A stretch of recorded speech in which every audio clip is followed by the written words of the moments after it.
Yan, dito na tayo, probinsya, sa aming bahay kubo. Yan. Magpakain tayo sa mga manok na kunti pa lang itong mga manok dito. Yan. Kakasimula pa lang namin dito mag-alaga ulit kasi dati marami kaming alagang manok dito dati. Ang problema naman kasi daming mga mga aso na walang mga may-ari siguro. Nangangain din ng mga manok.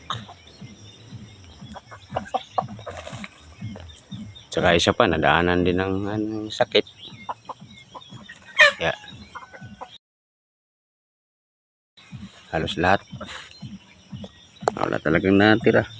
Naubos talaga. Kaya ito, panibago na naman to. Ito lang, kukunti na lang. Pero pag sa katagalan, dadami din to pagka na yan, mga itlog na yung iba dyan. Pag malalaki na yung mga itlog na yan, ayan din ang gawin natin pang kuha natin ng similya para dadami na naman sila ulit.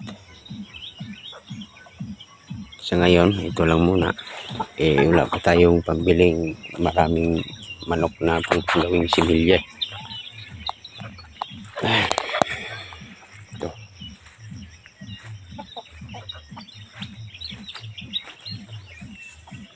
Ganda talaga ng paligid dito mga probinsya. Kaya gusto kong tumira sa probinsya dahil kahit napagod ka na, titingin-tingin ka lang sa mga tanawin dyan para mapawi ng pagod mo. Kasi tahimik. Hindi ka makarinig ng mga ingay ng mga sasakyan, mga motor. Ito wala kang ibang marinig kundi mga huni ng ibon. Yun lang. Sa mga ilaok ng manok. Dito kasi makapag-isip-isip ka maayos. Dito mahirap sa probinsya yung manirahan, mahirap na masaya. Ito yung buhay sa probinsya.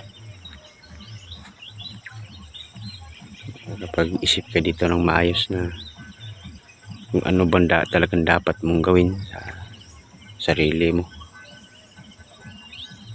Kaya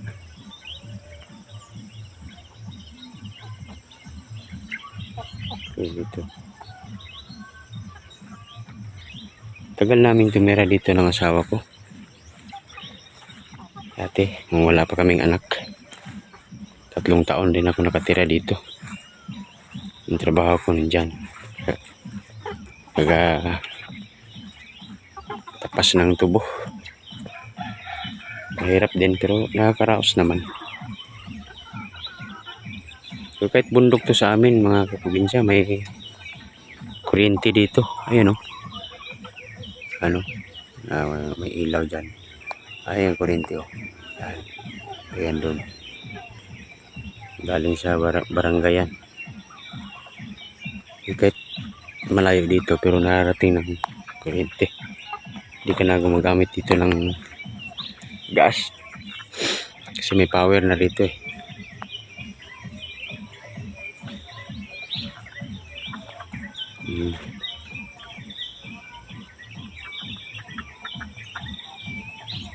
Ito kasi pag pagod ka, pag higa mo dyan, katulog ka kaagad kasi wala kang ingay na marinig at saka sariwa ang hangin. Yan.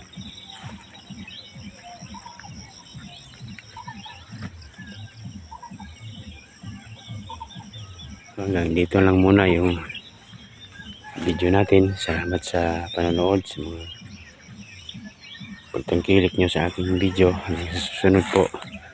Maraming salamat at ingat po tayo.